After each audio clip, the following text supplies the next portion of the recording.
Hello my YouTube family, welcome back to my channel CH के classes. आज मैं class 10th वालों के लिए बहुत कुछ अच्छा लाया हूँ। जिन्होंने अभी तक SST में कुछ भी नहीं करा तो उनके लिए ये सोच लिए एकदम से मज़ा ही मज़ा आ गया। तो अब हम शुरू करते हैं। सबसे पहले हम इकोनॉमिक्स पढ़ेंगे जिसका चैप्टर का नाम है डेवलपमेंट। तो डेवलपमेंट शुरू करेंगे। सबसे पहले हम बात करेंगे meaning of development. Meaning of development का मतलब क्या होता है आपका, जैसे कि अपने आप का परिवर्तन, आप कह लीजिए बदलाव। जैसे इंडिया का बदलाव धीरे धीरे हुआ। पहले इंडिया बहुत ही ज़्यादा पीछे था, बट अब क्या हुआ, धीरे धीरे इंडिया क्या हो रहा है, डेवलपिंग हो रहा है। Income and other goals. Income and other goals में क्या क्या आता है, people desire regular work, better wages and decent prices of their crops और अदर प्रोडक्ट्स। मतलब पीपल का मन होता है कि उसे क्या कहते हैं, उसको अच्छी अच्छी वेजेस मिले, बेटर वेज मिले, जिससे कि वो अपनी लाइफ को फुलफिल कर सके। फिर आता है also seek equal treatment, freedom, security, respect of other etcetera. इसका मतलब क्या है, जो इंडिया के पीपल हैं या कहीं के भी पीपल हैं, उनका क्या मन करता है कि हमारे साथ भी इक्वल ट्रीट किया जाए, हमें भी फ्रीडम मिली जाए और हमारी भी एक सिक्योरिटी होनी चाहिए। नेक्स्ट आता है समथिंग्स मनी और मटेरियल थिंग मनी और material is one factor on which life depends. सही बात है भाई। मनी का ही ये रोल होता है कि सबको क्या मिले, इक्वली मिले। अगर इक्वली मिलेगी तो सिक्योरिटी भी इक्वल होगी और सारी चीज़ भी क्या होंगी, इक्वल होंगी। फिर आता है quality of life also depends on non material things.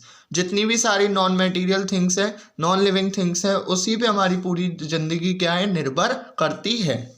Next आता है some persons before accepting the job look at facilities for our family, working atmosphere और अपॉर्चुनिटी टू लर्न। और जितने भी पीपल्स होते हैं वो ऐसी जगह ढूंढते हैं जहाँ पर क्या हो, उन्हें सिक्योरिटी मिले और क्या हो, उनकी सारी जितनी भी लाइफ की फुलफिल है वो उन्हें मिले। Hands for development people look at a mix of goals. फिर क्या होते हैं, उनके जो भी गोल्स होते हैं वो अचीव हो जाते हैं अगर उन्हें सारी चीज़ें ठीक ठाक मिलेंगी तो। ये हमारे लिए बहुत ही ज़्यादा हेल्पफुल हुई थी क्योंकि हमने 2020 में हमने बोर्ड 10th दिया था, जिसमें कि आप मानेंगे नहीं, 90+ स्कोर किया था। यही नोट्स हम पढ़ के गए थे और काफ़ी सारे हमारे अच्छे नंबर आए थे। फिर आते हैं हमारे criteria to compare economic development of countries. अब हम देखते हैं कि हम अपनी कंट्री को दूसरी कंट्री से हम कैसे कंपेयर कर सकते हैं कि वो कंट्री डेवलप है कि नहीं है। तो सबसे पहला मेन पॉइंट आ जाते हैं, ये जो पॉइंट्स लिखे ना, इन्हीं पे क्वेश्चन बन के आते हैं। जैसे आ जाएगा explain the criteria to compare economic development of countries, या आपसे कह देगा इंडिया और पाकिस्तान को आप ये देखिए, कंपेयर करिए कि इकोनॉमिक डेवलपमेंट ऑफ कंट्रीज कैसे है। तो आपको यही सारे पॉइंट्स दोगे और पॉइंट को भी आप विस्तार से समझा दोगे तो आपके बहुत अच्छे नंबर आएंगे। तो सबसे पहले आता है for comparing countries their income is consider to be one of the most important attributes. जैसे मतलब है इसका, जितने भी पीपल्स की अर्निंग है वो डिपेंड करता है। जैसे फॉर एग्जांपल इंडिया में पीपल की जो अर्निंग है वो 30,000 है और जो पाकिस्तान में है वो अर्निंग आपकी 15,000 है। तो इससे हमें पता चलेगा कि इंडिया क्या है, डेवलपिंग है कंपैरिजन टू पाकिस्तान। फिर नेक्स्ट आता है countries with higher income are more developed than countries with less income. वही वाली फर्स्ट पॉइंट को ही सेकंड में एक्सप्लेन कर दिया। नेक्स्ट आता है for comparison we compare the average income the total income of the countries divided by its total population. अब अगर हमें निकालना है कि कोई कंट्री डेवलप है कि नहीं है, तो हम क्या करते हैं, जिसकी उसकी पूरी कंट्री की टोटल इनकम ले लेते हैं और उसको किससे डिवाइड कर देते हैं, टोटल पॉपुलेशन। फॉर एग्जांपल हमारी कंट्री की, इंडिया में हमने टोटल इनकम निकाल ली, फॉर एग्जांपल 1 करोड़ निकल गई और टोटल पॉपुलेशन मान के चलिए 1 करोड़ 30 लाख, या बहुत ही ज़्यादा कंपैरिजन आया। तो हम क्या करेंगे, इसको करके देख लेंगे। जैसे फॉर एग्जांपल आप मानिए हमने निकाली 45000, बहुत हमने ले लिया एक एवरेज, ये हमारी इनकम है कंट्री की, और हमने मान के चल लिया उसको डिवाइड कर दिया किससे, वह जितनी भी इंडिया की पॉपुलेशन है उससे। तो ये हमारा क्या निकल के आ गया, डेवलपिंग का निकल के आ गया। तो हमारा निकल के आ गया था 34 पॉइंट करके कुछ आ गया था। तो हमें ये पता चल गया कि हमारी कंट्री क्या है, 34 पॉइंट है और हम किसी से और से कंपैरिजन कर सकते हैं। क्या मालूम उसका 50 पॉइंट तक है या फिर 50 पॉइंट से ज़्यादा है, तो हमें ये पता चल जाएगा कि हमारी कंट्री कम डेवलप है कंपैरिजन टू दोस्त। और अगर बाई चांस हमारा 34 पॉइंट आया है और उसका 28 पॉइंट आया, तो हमें ये पता चल जाएगी कि हमारी कंट्री ज़्यादा डेवलप है कंपैरिजन टू अदर कंट्री। फिर हमारा आता है world bank criteria. Countries per capita income 4,53,000 per annum called rich country. अगर किसी भी कंट्री की पर कैपिटा इनकम 4,53,000 है तो वो किसमें कंसिडर करती है? रिच कंट्री में। फिर आता है विद पर कैपिटा इनकम 37,000 और less called less income countries. किसी भी कंट्री की या तो 37,000 पर कैपिटा इनकम है या उससे कम है तो वो किस में आ जाती है? आपकी लो इनकम कंट्रीज में आ जाती है। फिर आता है next, India's per capita income was 28,000 per annum. और इंडिया की पर कैपिटा कितनी है? 28,000। तो आप प्लीज़ कमेंट में बताइएगा तो ये कौन सी कंट्री में आएगी, लो इनकम कंट्रीज में या रिच कंट्री में।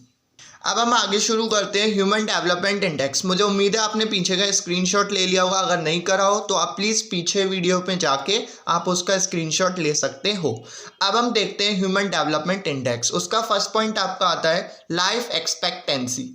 लाइफ एक्सपेक्टेंसी का मीनिंग क्या होता है? ये बहुत ही ज़्यादा मोस्ट इंपॉर्टेंट है। मैं आपको बताऊँ, जब मैंने 10th में दिया था तो ये मुझे ज़रूर दिखा, मेरे प्री बोर्ड फर्स्ट में भी दिखा, प्री बोर्ड सेकेंड में भी दिखा और यहाँ तक कि बोर्ड में भी दिखा। मुझे उसमें लिखा हुआ है डिफाइन लाइफ एक्सपेक्टेंसी, और एक पैराग्राफ का क्वेश्चन आया था उसमें मेरे से पूछा गया था लाइफ एक्सपेक्टेंसी। तो आप ये लिख के आओगे तो मान के चलिए पूरे आपके जितने नंबर का होगा उतने नंबर आपको मिलेंगे। तो आप क्या लिखोगे? Average expected life of a person, length of a person at the time of birth. मतलब जन्म से लेके मृत्यु तक जितना भी टाइम है उसका, वही क्या कहलाता है? लाइफ एक्सपेक्टेंसी कहलाता है। अब हम नेक्स्ट पॉइंट स्टार्ट करते हैं, ग्रॉस एनरोलमेंट रेशियो। अब आप बोलोगे भैया ये क्या है? ये भी बहुत मोस्ट इंपॉर्टेंट है। ग्रॉस एनरोलमेंट रेशियो का मतलब क्या होता है? Enrolment ratio for primary school, secondary and high education. मतलब इसमें हम ये देखते हैं कि कितना रेशियो है पढ़ाई, मतलब बच्चों का कितना रेशियो है पढ़ने का प्राइमरी स्कूल्स में, सेकेंडरी स्कूल्स में या हायर एजुकेशन में, वही क्या कहलाता है? Gross enrolment ratio. फिर नेक्स्ट आता है पर कैपिटा इनकम। एक इसका नाम पर कैपिटा इनकम है और दूसरा नाम है नेशनल इनकम। तो national income, per capita income कैसे भी आ सकता है, तो आप कंफ्यूज या घबराइएगा नहीं। ये पहली चीज़ होता है calculate in dollars of all countries. चाहे कोई भी कंट्री हो, इंडिया हो, पाकिस्तान हो, अमेरिका हो या कोई भी हो, इसको कैसे कैलकुलेट करते हैं? डॉलर्स में, so that it can be compared. तो हम इजीली जब हम सेम वो रखेंगे, जैसे डॉलर रखा तो हम इजीली कंपेयर कर सकते हैं। 177 countries are judged and it is surprising are judged that Sri Lanka a smaller country in our neighbourhood. हमने जब इसको पूरा निकाला तो हमें ये पता चला कि जो श्रीलंका है वो सबसे छोटी country has a better ranking than a big vast country like India, और वो बहुत ज़्यादा बेटर है किससे? इंडिया से। तो ये जो तीनों टॉपिक हैं, चाहे लाइफ एक्सपेक्टेंसी हो या ग्रॉस एनरोलमेंट रेशियो या फिर पर कैपिटा इनकम, इसका दूसरा नाम आपका क्या होता है? National income. ये तीनों ही मोस्ट इंपॉर्टेंट टॉपिक हैं। ये कैसे भी पैराग्राफ में भी आ सकते हैं या इसके अलग से क्वेश्चंस भी पूछ सकते हैं। अब हम आगे चलते हैं सस्टेनेबिलिटी ऑफ डेवलपमेंट। अगर आपको थोड़ी भी मेरी मेहनत पसंद आ रही हो तो प्लीज़ चैनल को सब्सक्राइब कर दीजिएगा, क्योंकि ये बोर्ड तक आपको सारी इंपॉर्टेंट चीज़ें इसमें मिलेंगी। और ये मत सोचिएगा कि 10th क्लास तक ही हम आपका साथ छोड़ देंगे। 10th क्लास के बाद चाहे आप 11th के हो चाहे 12th के हो, इस चैनल पे सब चीज़ें आपको मिलती हैं। 11th में आपको कॉमर्स है तो भी आपको सारे मटेरियल मिलेगा, या 11th में आपके साइंस है तो भी आपको सब मटेरियल मिलेगा।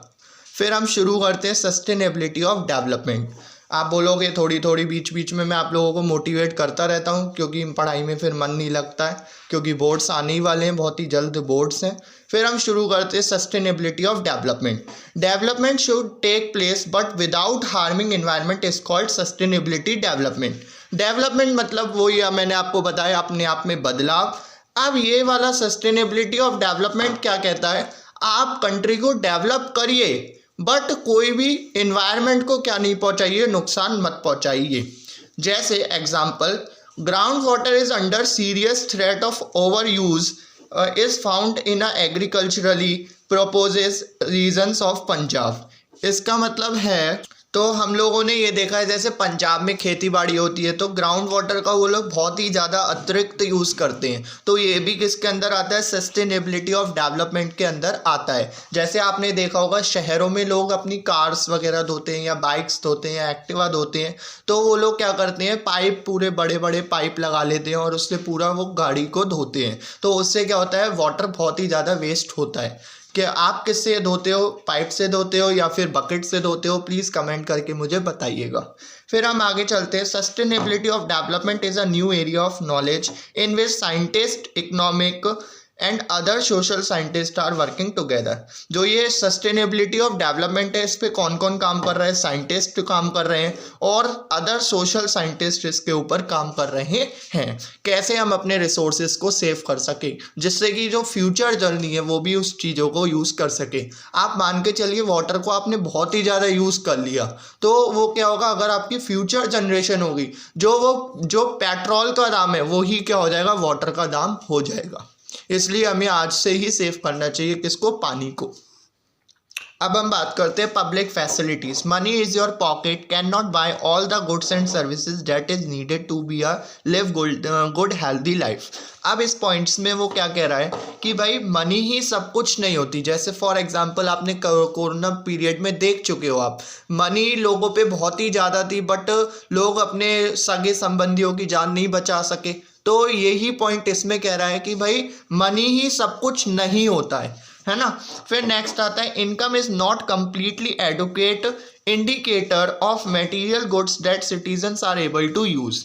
इसमें भी सेम यही कह रहा है कि money is not all thing, है ना। फिर नेक्स्ट आता है, एग्जाम्पल नंबर 3 लिया है, money can not buy a pollution free environment and is not able to protect you from infectious disease. Same कहा है कि मनी जो है वो आपको पॉल्यूशन फ्री इन्वायरमेंट से तो नहीं बचा सकता। मेरे पे पैसे हैं बोरी भर के, बट मैं चाहूँ कि भाई मैं पॉल्यूशन से सेव हो जाऊँ, तो ऐसा तो नहीं हो सकता। और दूसरी चीज़, इन्फेक्शियस डिजीज़, किसी को कोई बीमारी हो गई, जैसे मैंने बेस्ट एग्जांपल पीछे लिया, कोरोना हो गया किसी को, और भाई उसमें पैसे खूब है, क्या वो बचा सकता है? अगर उसको डिजीज़ से, अगर उसको बेटर ट्रीटमेंट मिल गया तो वो बचा लेगा, या फिर डू और डाई वाला ऑप्शन रहता है। फिर नेक्स्ट आता है नंबर 4। अब हम आते हैं, Kerala has low mortality rate since it has adequate provision of basic health and educational facilities. जैसे फॉर एग्जांपल जो केरला है उसमें सबसे कम मोर्टेलिटी रेट है। अब आप बोलोगे भैया जी ये क्या होता है मोर्टेलिटी रेट? तो मोर्टेलिटी रेट क्या होता है भाई, जितनी भी पॉपुलेशन है सबको ले लो, और जितनी भी कंट्री में डेथ हुई है या सिटी में डेथ हुई है या स्टेट में डेथ हुई है वो ले लो। तो जितनी भी डेथ हुई है उसको आप ऊपर रख दो और जितनी भी पॉपुलेशन है उसको डिवाइड कर दो, तो आपका क्या निकल के आ जाएगा, मोर्टेलिटी रेट निकल के आ जाएगा। जो केरला है उसकी सबसे कम मोर्टेलिटी रेट है। इसका रीज़न क्या है आपका, यहाँ की जो हेल्थ फैसिलिटीज़ है वो बहुत ज़्यादा अच्छी है, और दूसरी चीज़ आती है एजुकेशनल फैसिलिटीज़ बहुत अच्छी है। अब आप ये मान के चलिए ये वाला क्वेश्चन आपका 101% आएगा ही आएगा। बोलता है क्वेश्चन में कि भाई केरला की लो मोर्टेलिटी रेट क्यों है, ये आप मेरे को डिफाइन करिए। तो आप इजीली लिख दोगे कि जो केरला है वहाँ पे जो एजुकेशन फैसिलिटी है और हेल्थ फैसिलिटी है वो बहुत ही ज़्यादा अच्छी है। अब हम आगे चलते हैं। अब हम आते हैं व्हाट इज़ BMI, ये भी मोस्ट इम्पॉर्टेंट है, और what is infant mortality rate और what is not attendance ratio. ये मैं तीनों आपको एक्सप्लेन करूँगा। ये मैंने, आप बोलोगे कि कुछ टॉपिक इसमें है नहीं, इसमें कुछ टॉपिक मैंने इसलिए नहीं लिए क्योंकि ये जितना भी मैंने लिया है सभी ज़्यादा मोस्ट इम्पॉर्टेंट ही लिया है। मैंने सब चीज़ें वो नहीं ली, पूरा चैप्टर पढ़ा और फिर वो आए नहीं, फिर आप बोलोगे इतनी लंबी हमने वीडियो भी देखी और कुछ आया भी नहीं। ठीक है, अब हम चलते हैं व्हाट इज़ BMI। तो it's body mass index, in it take the weight of the person in kg। आप क्या करिए, पर्सन का जो वेट है वो किलोग्राम में ले लीजिए। Then take the height in meters, और हाइट किस में ले लीजिए, मीटर में ले लीजिए, और उसको डिवाइड कर दिए, divide the weight by the square of height. Weight को डिवाइड करिए किसको, हाइट के स्क्वायर से, मतलब h² upon W, h² upon W। तो ये आपका निकल के क्या आ जाएगा, बॉडी मास इंडेक्स BMI। ये आप 11th में आप पे फिजिकल एजुकेशन होगी तो आप इससे जरूर मिलेंगे BMI से। तो what is infant mortality rate. अभी आप बोलोगे भैया हमने पीछे तो पढ़ा था मोर्टेलिटी रेट, भाई इसमें इन्फेंट है, उसमें सिर्फ और सिर्फ मोर्टेलिटी रेट था। तो बच्चे पेपर में कंफ्यूज हो जाते हैं मोर्टेलिटी रेट और इन्फेंट मोर्टेलिटी रेट। तो इन्फेंट मतलब ये बच्चों के लिए, नव शिशु के लिए, और जो मोर्टेलिटी रेट है वो सब जेंडर्स के लिए, बड़े लोगों के लिए। ये क्या बताता है, it indicate the number of children that die before the age of 1 year. ये बताता है ऐसे बच्चे जितने 1 साल से पहले उनकी मृत्यु हो गई है, वो ये इसको इंडिकेट करता है। कौन, इन्फेंट मोर्टेलिटी रेट। फिर हमारा लास्ट टॉपिक आता है what is not attendance ratio. इसका मतलब क्या होता है, it is the total number of children of age group 6 to 10, जितने भी 6 से 10 साल के जितने भी बच्चे हैं कंट्री में, attending school as a percentage of the total number of children. फिर हम देखते हैं कितने लोग वहाँ पे परसेंटेज है, कितने लोग प्रेजेंट है वहाँ पर, और कितने टोटल नंबर हैं, और दोनों को हम डिवाइड कर देते हैं। यही क्या कहलाता है, अटेंडेंस रेशियो कहलाता है। So thanks for watching, please subscribe my channel. ऐसी आपको 10th की और सारी वीडियोस मिलेंगी, और आप ये मान के चलिए कि हम लोग मोस्ट प्रोबेबली सारा सिलेबस कंप्लीट करा देंगे आपके बोर्ड से पहले।